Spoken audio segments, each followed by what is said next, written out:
नमस्कार साथियों, स्वागत है आप सभी का लहर क्लासेज पर। संघर्ष अभी जारी है, सपने होंगे सच। साथियों, दो प्रश्न है वो ज़्यादा पूछे जा रहे थे। सबसे पहला प्रश्न है आपका कि जिसने पिछली बार काउंसलिंग करवा दी थी बीएसटीसी की, उनको भी क्या वापस से बीएसटीसी की काउंसलिंग करवानी होगी?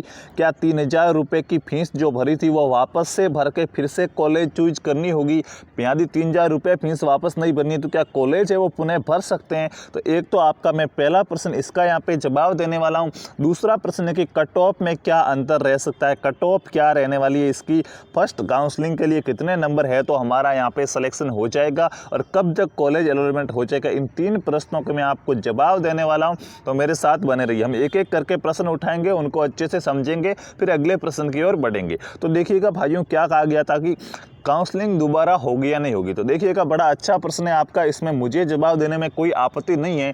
लेकिन साथियों, जब तक हो सके ना, अपने माइंड को भी थोड़ा डेवलप करना है, विकसित करना है, खुद को भी सोचना है, खुद का भी एक अनुमान निकलना चाहिए। जैसे मैं बता रहा हूँ कि काउंसलिंग होगी या नहीं होगी, तो मुझे कैसे पता चला, वो सोच आपको भी विकसित करनी है। तो देखिएगा, नोटिफिकेशन को आप अच्छे से पढ़िएगा, इसमें लिखा क्या हुआ है आपको खुद पता चल जाएगा कि काउंसलिंग दोबारा करवानी है या नहीं करवानी है। हालांकि देखिएगा, यहाँ पे इन्होंने स्पष्ट रूप से क्या लिखा है कि राजस्थान उच्च न्यायालय के निर्देशानुसार निर्णय के अधीन आगामी अधिसूचना जारी होने तक स्थगित किया गया था। यानी कि जिस चीज़ को हमने स्थगित किया गया था उसका काउंसलिंग कार्यक्रम पुनः प्रारंभ करते हुए, अब देखिएगा, इसको अच्छे से देखिएगा, जारी ऑनलाइन काउंसलिंग प्रक्रिया की अंतिम तिथि है वो सार्वजनिक हित में बढ़ाई जाती। जारी ऑनलाइन पंजीयन एवं काउंसलिंग प्रक्रिया, यहाँ पे सोचिएगा, इसने लिखा है कि जारी ऑनलाइन एवं पंजीयन एवं काउंसलिंग की अंतिम तिथि बढ़ाई जाती। मतलब साथियों, जो जारी का मतलब क्या, जो पहले से चला आ रहा है, जो चल रहा था, यानी कि जो काउंसलिंग प्रक्रिया चल रही थी उसकी डेट बढ़ाई है, अंतिम तिथि है वो बढ़ाई जाती है। यानी कि साथियों, क्या हुआ है, सिर्फ डेट बढ़ी है। जिस भी भाई ने काउंसलिंग पहले करवा दी थी उनको काउंसलिंग दोबारा करवाने की ज़रूरत नहीं है। शायद आपको आपके प्रश्न का जवाब मिल गया होगा। बस हमें एक एक चीज़ को अच्छे से देखना होता है। प्रश्न भी वहीं से खड़ा होता है जहाँ पे क्या उत्तर छिपा हुआ होता है। तो देखिएगा, आपको क्या करना है साथियों, जो पहले काउंसलिंग करा चुके थे, जिन्होंने पहले 3000 रुपये की फ़ीस भरी थी और उसके बाद उन्होंने कॉलेज को चूज कर लिया था, अपनी मनपसंद के कॉलेज हैं, जो भी कम नंबर थे तो और राजस्थान करके, यानी कि जिसने काउंसलिंग वाला प्रोसेस पहले कर दिया था उसको कुछ भी नहीं करना है। उसको 15 तारीख के बाद का वेट करना है कि कब कॉलेज एनरोलमेंट होगा, उसका इंतजार करना है।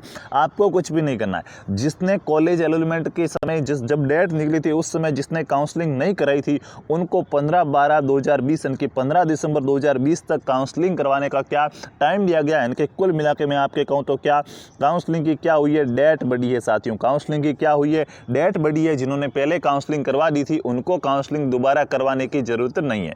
दूसरी बात यहाँ पे करूँगा, दूसरा प्रश्न है कि सर कट ऑफ में क्या अंतर रहेगा। तो देखिए, ये कुछ फैक्ट है जिनके आधार पर कह सकते हैं कि कट ऑफ में क्या अंतर रहने वाला। बाकी कट ऑफ के अंदर ज़्यादा कुछ अंतर नहीं रहने वाला है, क्योंकि देखिएगा, एक तरफ पीटीएड की काउंसलिंग चल रही थी, यानी कि जिसे आप पीटीटी के नाम से जानते हैं। दूसरी तरफ डीएलएड की काउंसलिंग चल रही थी, जिसे आप क्या बीएसटीसी के नाम से जानते हैं। अब साथियों, क्या हुआ था, बीएसटीसी पे रोक लग गई थी तो इसकी काउंसलिंग ठहर सी गई थी। अब कुछ बच्चे ऐसे भी थे जिन्होंने पीटीटी का एग्ज़ाम भी दिया था और बीएसटीसी का एग्ज़ाम भी दिया था, यानी कि उनके पीटीटी के अंदर भी अच्छे नंबर आए थे और बीएसटीसी में भी अच्छे नंबर आए थे।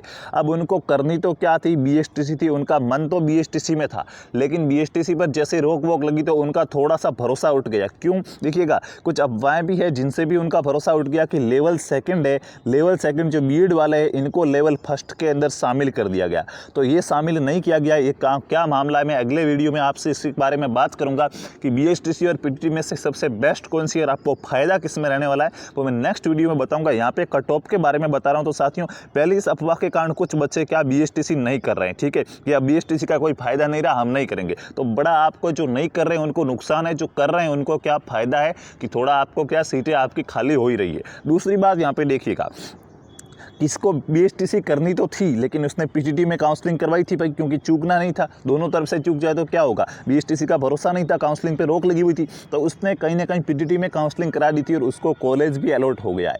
कॉलेज भी अलॉट हो गया और आप सभी को तो है, अभी क्या इसकी फीस भी भरी जा रही है। जो भी 22,000 24,000 फीस है वो फीस साथियों भरी जा रही है। और बहुत से लोगों ने जिनको बीएसटीसी करनी थी, लेकिन बीएसटीसी की तो अभी तक काउंसलिंग चल रही है, अभी तक ये भी पता नहीं है कि बीएसटीसी में मेरे इतने नंबर है तो कॉलेज मिलेगी या नहीं मिलेगी, क्योंकि फिक्स नहीं हुआ। लेकिन पीटीटी की तो कॉलेज मिल गई है, तो जिनको कॉलेज मिल गई है उसने साथियों क्या 22,000 रुपये की फीस भी भर दी है। मतलब अब उसको बीएसटीसी से कोई लेना देना नहीं है, भले ही बीएसटीसी में उसकी फर्स्ट चॉइस मिले या लास्ट चॉइस मिले, उसने पीटीटी के अंदर काउंसलिंग करा दी है तो अब वो बीएसटीसी नहीं करेगा। तो साथियों दो अवधारणा है जिनसे क्या बालक है वो थोड़े से कम हुए, बीएसटीसी के अंदर थोड़ी सी भीड़ क्या है कम हुई है। कुछ लोग इसको महत्व नहीं देते हैं जिससे उनके अंदर क्या कमी आई है बच्चों में, और कुछ लोग क्या मजबूरी के अंदर उनको पीटीटी की कॉलेज लेनी पड़ी और उन्होंने क्या रिपोर्टिंग करवा ली है, तो अब वो वहाँ से छोड़ के वापस बीएसटीसी में नहीं आने वाले। यानी कि दो फैक्ट है जिनके जरिए साथियों क्या कह सकते हैं कि कट ऑफ है वो क्या जाने वाली है, थोड़ी सी ज़्यादा नहीं, इससे ज़्यादा फर्क नहीं पड़ता। क्योंकि मैं एक एग्जाम्पल देके समझाऊँ ना, माना कि 100 बच्चे हम ले लेते हैं,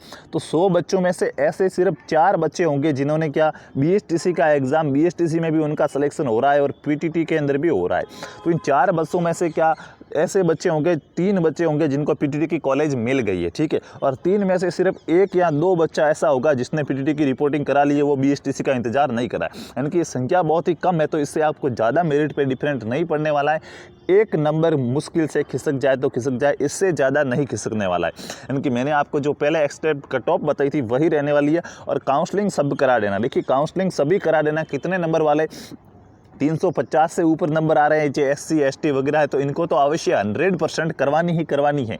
लेकिन जिनके क्या 360 से ऊपर है, OBC है और जनरल है जिनके 370 से ऊपर है, तो वो तो 100% करवाना। क्यों? क्योंकि साथियों हो सकता है कुछ लोग अब की बार बीएसटीसी ना करें, काउंसलिंग करवाने के बाद भी वो ना करे कि लेवल 2 लेवल 1 है। देखिए जो अफवाह हैं उन अफवाहों से क्या आपको फ़ायदा भी हो सकता है और नुकसान भी हो सकता है, उनका आपको गहनता से अध्ययन करना होता है कि ये वास्तविकता है क्या।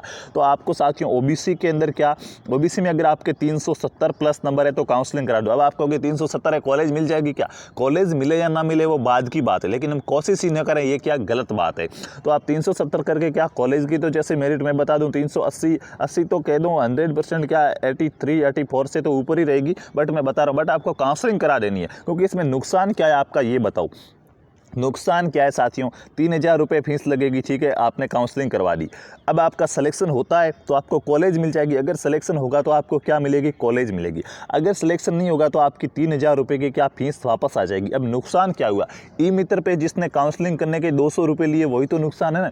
तो भाई 200 रुपये का नुकसान है। नुकसान कितने का हो रहा है? आप कहेंगे कॉलेज नहीं मिली तो ई मित्र वाला 200 रुपये ले लिया, वो नुकसान है। तो फायदा कितने का है? कॉलेज मिल रही है, 2 साल में रीट का एग्जाम दे सकते हो। फायदा ज़्यादा है, नुकसान कम है। वो कहते हैं ना कि जेब भरा हुआ है और मन खाली है तो बाजार में जाओ या ना जाओ। जेब भरी हुई है और मन खाली है और जेब भरा हुआ है, तो ऐसे यहाँ पे समझो नुकसान क्या फायदा क्या। तो नुकसान कम है, फायदा ज़्यादा है, तो क्या आपको काउंसलिंग करानी होगी। लेकिन एक बात का विशेषकर ध्यान रखें, क्योंकि पिछली बार भी मेरे सामने सबसे ज़्यादा सवाल ये खड़े हुए थे कि 3,000 रुपये वापस नहीं आए। तो जब भी काउंसलिंग कराओ, जैसा आपकी मार्कशीट के अंदर नाम लिखा हुआ है उसी नाम का बैंक अकाउंट होना चाहिए, तभी पैसे वापस आएंगे, वरना पैसे वापस नहीं आएंगे। इस बात का विशेषकर ध्यान रखेंगे। तो कट ऑफ की मैं यहाँ पे बात कर रहा था, देखिए या मैं क्या 370 75 प्लस है, ओबीसी वाले सभी करा दो, 340 के प्लस SC SC वाले सभी करा दो, ठीक है भाई। उसके बाद क्या जनरल में है तो 380 से ऊपर तो 100% आपको करवानी ही पड़ेगी कट ऑफ, ठीक है। क्या पता चांसेज हो जाए, बाकी इतनी नीची मेरिट नहीं रहेगी, बट कट ऑफ काउंसलिंग करवाने में आपका फायदा है, नुकसान नहीं है। ये मैं इसलिए बता रहा हूँ आपको। तो सारे के सारे भाई क्या मिनिमम मान के चलो, जिनके 360 से ऊपर है उनको तो सबको काउंसलिंग एक बार करा देनी है। हुआ तो अच्छी बात है, नहीं हुआ तो पैसे वापस आ जाएंगे, घबराना नहीं है। तो दूसरे प्रश्न का भी मैंने आपको जवाब दे दिया। कुछ भाई बहन करते कि सर कट ऑफ गिर गई है, ऐसा हुआ है वैसा हुआ, तो उनका डाउट है वो दूर करने के लिए मैं इस बात पर बात कर रहा था। उसके बाद यहाँ पे आपका क्या तीसरा सवाल था कि कॉलेज अलॉटमेंट कब होगा, कॉलेज मिलेगी कब। 15 तारीख तक तो साथियों क्या होगा, 15 दिसंबर तक तो आप कॉलेज चूज कर सकते हो, आप काउंसलिंग करा सकते हो। तो तब तो कॉलेज मिलने से रही नहीं मिलेगी 15 तारीख तक। तो अब 15 तारीख के 3 या 4 दिन बाद का वो गैप ले सकते हैं, या 3 या 4 दिन के बाद, यानी कि 20 तारीख तक आपको क्या 100% कॉलेज मिल जाएगी बीएसटीसी की। अगर शिक्षा विभाग है वो देरी नहीं करेगा तो 20 तारीख तक आपको साथियों क्या कॉलेज मिल जाएगी। तो आपकी जो डेट रहेगी वो डेट क्या रहने वाली है, 20 दिसंबर तक आपको कॉलेज मिल जाएगी। तो साथियों मैं आशा करता हूँ कि आपके जो भी तीनों सवाल थे, तीनों सवालों का जवाब देने में मैं सफल रहा हूँ। अगर आपको और भी कोई सवाल है तो कमेंट बॉक्स में कमेंट जरूर कीजिएगा, मैं उस पर भी वीडियो बनाने की कोशिश करूँगा ताकि आपके जितने भी डाउट्स है वो सॉल्व हो सके। तो तब तक चलते हैं, मिलेंगे अगली वीडियो में। खुश रहिए, अच्छे रहिए। जय जय राजस्थान, जय हिंद, जय भारत, वंदे मातरम।